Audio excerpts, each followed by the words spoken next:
예, 여러분 이 사건 너무나 잘 아실 겁니다. 이른바 상주 살충제 음료수 사건 얘기인데요. 자, 여기서 지금 그 용의자로 지금 네. 보이는 그 할머니 말이에요. 맨 처음에 거짓말 탐지기 검사에 안 한다 그랬다가 응했습니다. 근데 어제 했는데 제가 김 박사님 두 가지 여쭤볼게요. 어제 했어요.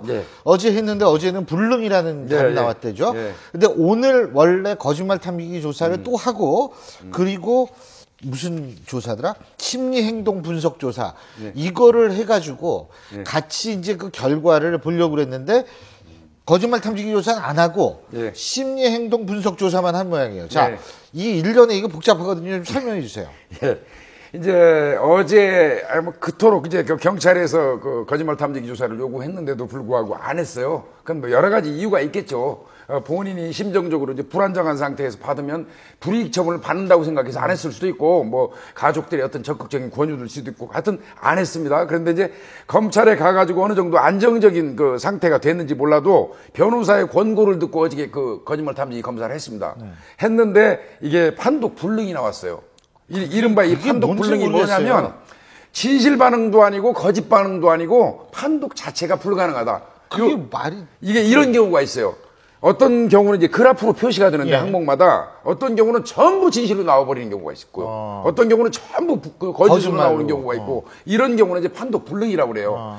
그래 판독 불능이 나오는 경우는 유일하게 다시 한번 거짓말 탐지기를 태울 수 있게 돼 있어요. 그런데 사실 70세 이상 된 사람들은 일선에서 본인이 가지고 있는 지병이라든지 심리 상태, 그다음에 사립 분별 그 능력 이런 것 때문에 잘 안 하는 편입니다, 사실은. 그래서 오늘 사실은 그 대검 이제 그 심리 분석관이 오늘 해도 됩니다. 2차 검사를. 원래는 하려고 그랬는데 70세 그 노인 실효성이 없어 보인다고 판단한 것 같습니다. 그래서 그 대신 심리 행동 분석을 했어요. 이 심리 행동 분석을 하는 건 뭐냐면 이제 이 질문을 하면서 태도, 얼굴의 변화, 뭐 이런 그 수시각각 바뀌는 어떤 이런 것들을 종합적으로 이제 분석을 해가지고 나중에 취합해서 이제 판단을 내리는 그런 검사입니다. 심리 분석관이에요. 전문가가. 심리 그 전문가가. 그래서 이제 그쪽으로 가고 거짓말 탐지기는 더 이상 안 하는 걸로 결정이 됐습니다. 근데 저기 우리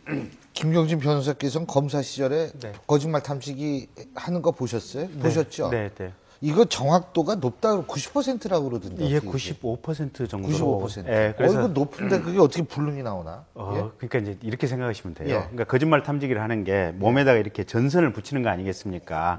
근데 이게 사람이 거짓말을 하게 되면 대체로 바른 양심이 있어서 거짓말 하게 되면 심장이 쿵쾅쿵쾅 뛰든지 아니면 혈액이 조금 빨리 돌든지 아니면 손끝에서 땀이 쪽 하고 이렇게 미세하게 이렇게 좀 수분이 올라온다든지 이런 신체의 반응을 보고 이게 거짓인가 진실인가를 밝혀내는 것이거든요, 보면.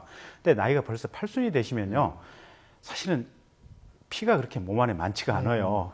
심장이 쿵쾅쿵쾅 뛰지도 않아요. 그리고 어떤 상황이 되면 이게 벌써 손 안에서 땀이 다 말라가지고 땀 자체가 안 나는 경우가 많아요. 그러니까 시골에서 오랫동안 일하시고 체격이 왜소화되시고 이렇게 건강 상태가 떨어지는 분들은 거짓말 탐지기 하는 것이 사실은 어려울 수도 있다. 이 할머니가 아마 틀림없이 그런 상태가 아닌가 싶고 그래서 아마 대검에서도 굳이 이게 실력이 없지 않느냐 지금 이렇게 보시는 것 같아요. 그 과거에서 거짓말 탐지기로 이렇게 수사를 해가지고 해결된 사례 같은 거 있어요? 한 두 건 있어요. 김수철이 사건 아실 겁니다. 부산에서 여중생 죽여가지고 물탱크 밑에다가 숨겨놨었는데 그 친구 항목별 검사를 하니까 사망한 여중생의 행방을 묻는 질문에서 거짓말 반응이 엄청 크게 나왔어요. 거기를 집중적으로 해가지고 결국 나중에 물탱크 밑에 사실을 찾은 적이 있고 작년 11월인가 그 제주 올레길 사건이 있었어요. 있었죠. 올레길에서 손가락 죽이고 그 여성 그 성폭행에서. 근데 유일하게 살해 동기를 따지는 과정에서 성폭행 관련된 부분에 한 3가지 항목에서 거짓말이 계속 나왔어요. 그래서 그걸 집중 추궁해가지고 결국은 성폭행하고 목을 졸라서 죽였다는 거를 그 진술을 받아낸 그런 사례가 있습니다. 야, 그거 아니 그러니까 이게 결국은 거짓말 탐지기가 증거로서 채택은 안 되죠, 그죠? 그렇죠. 이제 아주 극히 예외적인 경우에만 채택이 되고 일반적으로는 지금 채택이 안 된다고 봐야 되고요. 다만 이제 중요한 건 이런 거예요. 경찰도 그렇고 검찰도 그렇고 본인들이 마음의 어떤 신빙성, 확신을 얻기 위해서 거짓말 탐지기를 활용하는 경우가 많이 있습니다. 알겠습니다.